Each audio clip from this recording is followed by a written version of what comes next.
Hello friends, आप सभी का स्वागत है आपके अपने YouTube channel GK the knowledge में।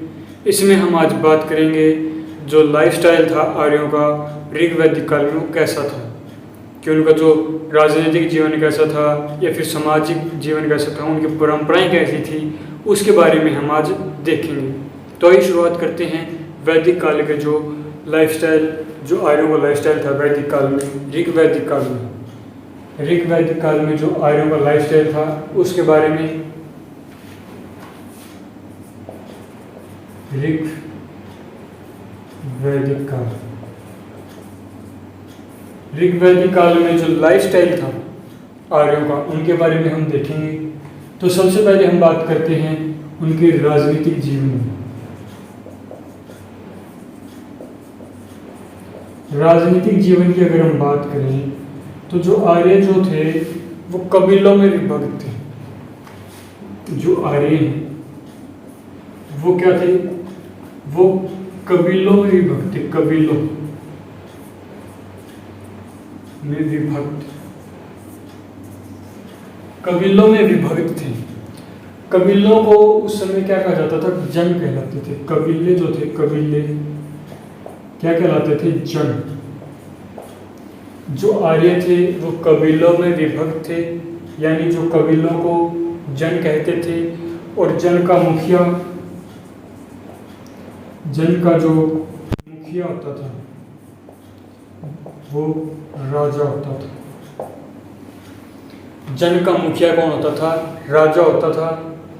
आर्य कबीलों के में विभक्त थे और जो कबीले थे उनको जन कहते थे।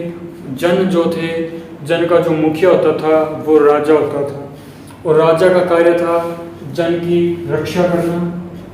इसके जो कार्य थे, कार्य वो क्या थे?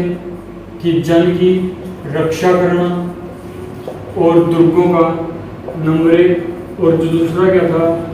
दुर्गों का दहन या संहार। संहार,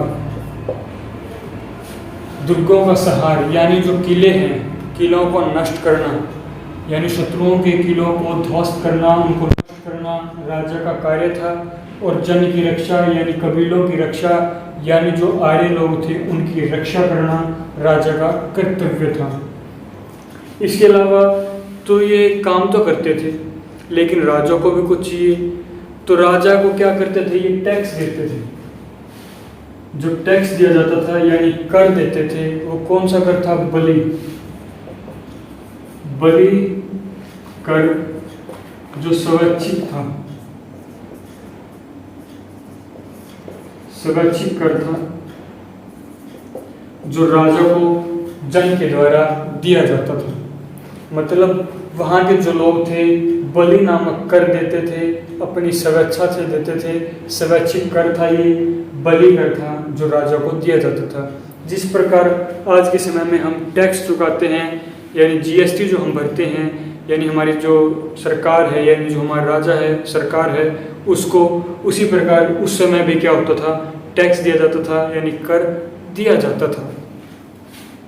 उसके बाद बात करते हैं जो 5 इकाइयाँ थी इनकी राजनीतिक इकाई क्या थी? 5 इकाई थी राजनीतिक इकाइयाँ, 5 थी। और वो 5 इकाइयाँ कौन सी थी? वो थी कुल, ग्राम,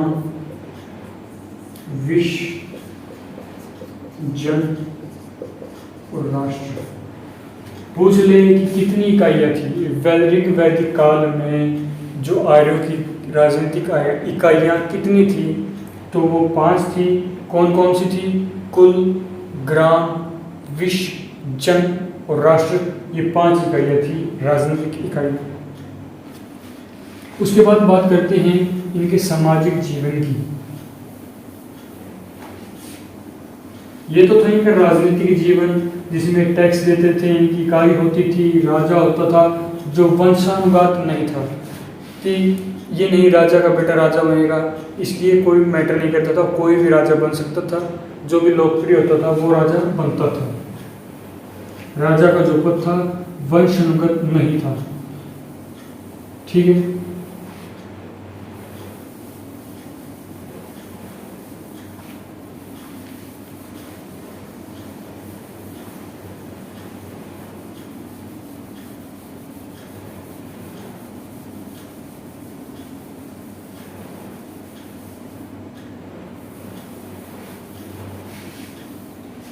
उसके बाद बात करते हैं इनका जो सामाजिक जीवन था।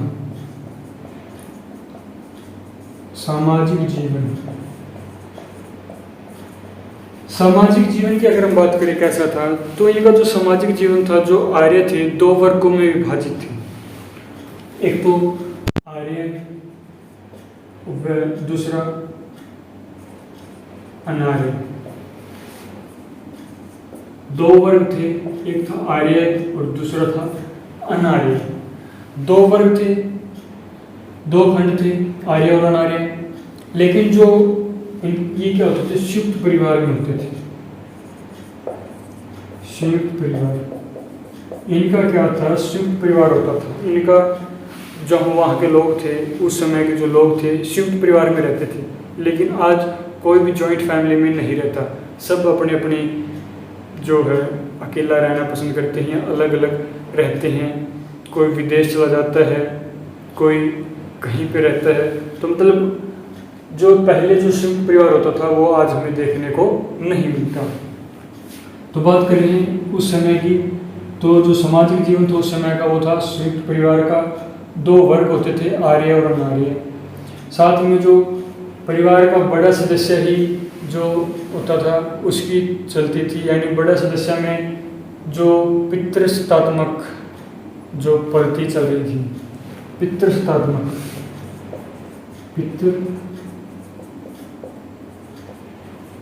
पितृसत्तात्मक जो प्रवृत्ति थी वो चल रही थी। मतलब जो परिवार का मुखिया होता था वो या तो दादा होता था, या पिता होता था, या बड़ा भाई होता था। पितृसत्तात्मक जो थी पद्धति चल रही थी। संयुक्त परिवार होता था, पितृसत्तात्मक पद्धति थी, आर्य और अनार्य दो वर्ग थे। ये था इनका सामाजिक जीवन। उसके बाद बात करते हैं इसके अलावा कि वहाँ पर जो विवाह होते थे, विवाह तो क्या थे, बाल विवाह नहीं होते थे। उसमें जो थे बाल विवाह,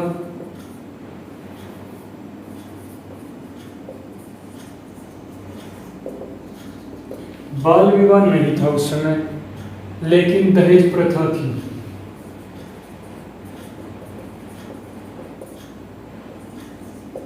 बाल विवाह नहीं था लेकिन दहेज प्रथा थी, दहेज लिया जाता था। लेकिन जो इस दहेज प्रथा का जो सिस्टम है आज भी इस युग में भी चल रहा है। मतलब कुछ परंपराएं जो अभी से चली आ रही, पीछे से जो चली आ रही है, उनको आज भी दोहराया जा रहा है। ये दहेज प्रथा जो पहले भी ली जाती थी और आज भी दहेज प्रथा ली जाती है। तो दहेज प्रथा, बाल विवाह नहीं होता था, और जो बहुविवाह की प्रथा भी इसमें देखी जाती है। बहुविवाह, बहुविवाह मतलब एक से अधिक विवाह की जो प्रथाएं हैं वो भी इसमें देखने को हमें मिलती है। एक से अधिक विवाह देखने को हमें मिलता है। इसमें अंतरजातीय विवाह होते थे।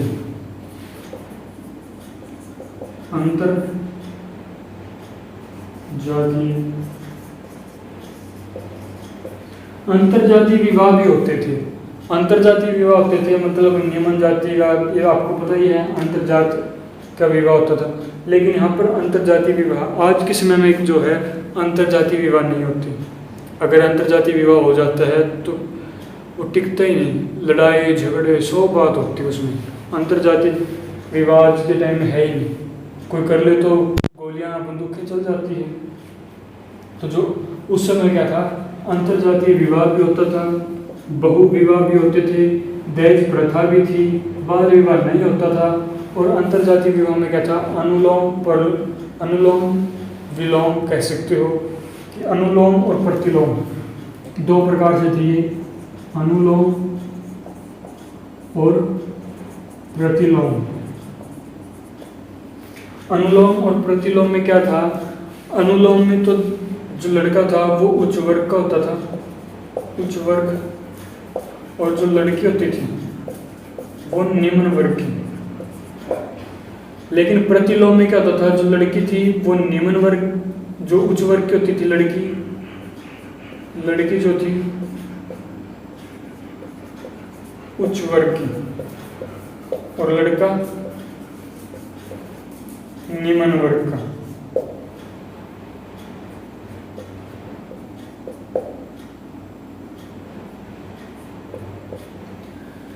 अनुलोम था उसमें जो लड़का था वो उच्च वर्ग का होता था और लड़की निम्न वर्ग की, और जो प्रतिलोम विवाह होते थे उसमें लड़की उच्च वर्ग की और जो लड़का था वो निम्न वर्ग का होता था। लेकिन जो यहाँ पर जो एक और जो बात देखने योग्य है वो ये है कि जो पढ़ाई में जो स्त्रियों की जो स्थिति थी वो बहुत अच्छी थी, पढ़ाई लिखाई की जो स्थिति थी वो बहुत अच्छी थी। यहाँ पर महिलाओं की जो स्थिति थी बहुत अच्छी थी, पढ़ती लिखती थी और संपत्ति का भी अधिकार उनके पास था। संपत्ति का अधिकार था, पढ़ाई का अधिकार था, पढ़ाई व संपत्ति का अधिकार। मतलब कुल मिलाकर अगर ये कहें कि उस समय जो स्त्रियों की जो स्थिति थी वो बहुत ही अच्छी थी उस समाज में। ठीक है, उसके बाद बात करते हैं इनके व्यवसाय की। नोट डाउन कर लीजिए, स्क्रीनशॉट लेना, और किसी को डाउट हो तो पूछ सकता है। चलिए आगे।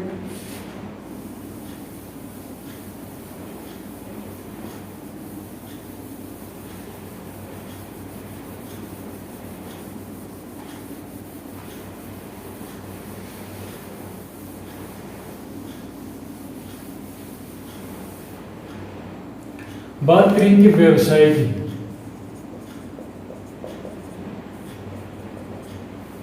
तो इनका जो मुख्य व्यवसाय था वो पशुपालन था।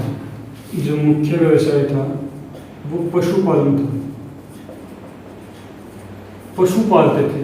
और पशुओं में इनका जो मुख्य था वो गाय थी, और गाय के लिए इसमें युद्ध भी होते थे जिसे गोविष्ठी कहते थे।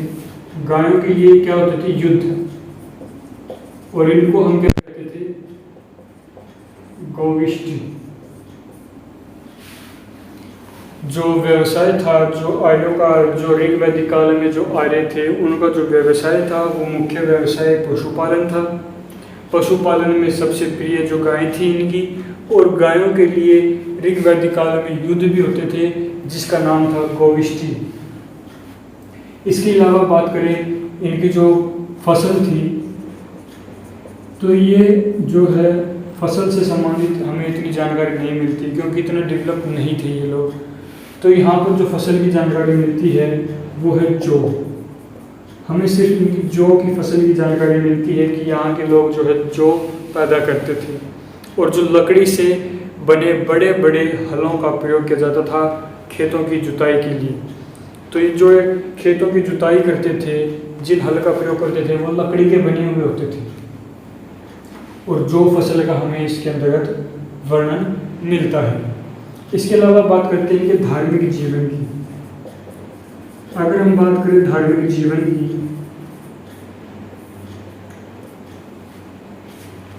तो इनका धार्मिक जीवन कैसा होगा? धार्मिक जीवन में क्या था कि ये जो है देवी की बजाय देवता को मानते थे। देवी की बजाय देवता को ज्यादा मानते थे। देवता को ज्यादा मानते थे ये लोग देवी की बजाय। और ये जो है 33 ऋग्वेद में जो है 33 देवी देवताओं को वर्णन मिलता है। 33 देवी देवताओं का वर्णन हमें ऋग्वेद में मिलता है। और जो इनका जो धार्मिक जो जीवन था वो था कि यहाँ के जो लोग थे वो देवी की तुलना में देवता को अधिक पूजते थे, अधिक मानते थे। और उस समय जो लोकप्रिय देवता था, लोकप्रिय जो देवता था वो इंद्र था। और सृष्टि रचयिता जो माने गए हैं वो वरुण माने गए हैं। सृष्टि रचयिता वो है वरुण। सृष्टि के जो रचयिता यानी जो पालन करता है, जो चलाने वाले हैं, उनको वरुण माना गया है, वरुण देवता को माना गया है। उस समय माना गया था। और जो लोकप्रिय देवता थे उस समय के वो इंद्र थे। लेकिन जो 33 देवी देवताओं का वर्णन जो हमें मिला है, और वो 3 इकाइयों में, ये जो 33 देवी देवता हैं वो 3 इकाइयों में विभाजित हैं। पहली जो इकाई है वो अंतरिक्ष दूसरी इकाई है पृथ्वी, तीसरी है ब्रह्मांड या आकाश, कह सकते हो आकाशीय इकाई।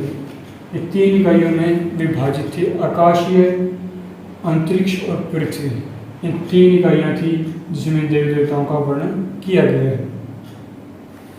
तो ये था जो ऋग वैदिक काल के आर्यों का जीवन, उनका लाइफस्टाइल, जो प्रथाएं उस समय जो चली आ रही थी, उनमें से कुछ एक प्रथाएं आज भी चली आ रही है, जैसे दहेज प्रथा की प्रथा है, या फिर जो संपत्ति का अधिकार है, शिक्षा है, व्यवसाय है, जो पशुपालन है, वो आज भी हम, लेकिन जो कई जगहों पर गायों को काटा जा रहा है जो बिल्कुल ही गलत है, इसके खिलाफ कानून भी बनाए गए हैं, लेकिन लोग फिर भी सचेत नहीं हो रहे। तो हमें इस प्रकार की गौ हत्या नहीं करनी चाहिए, क्योंकि हमने शास्त्रों में भी देखा है और हम मानते भी हैं कि गाय हमारी माता है, और मेरे ख्याल से हमें कभी कोई भी माता को काटता या मारता नहीं है। तो ऐसा पाप कोई भी ना करें। तो आज की वीडियो में इतना ही, फिर मिलेंगे एक और नई वीडियो के साथ। धन्यवाद।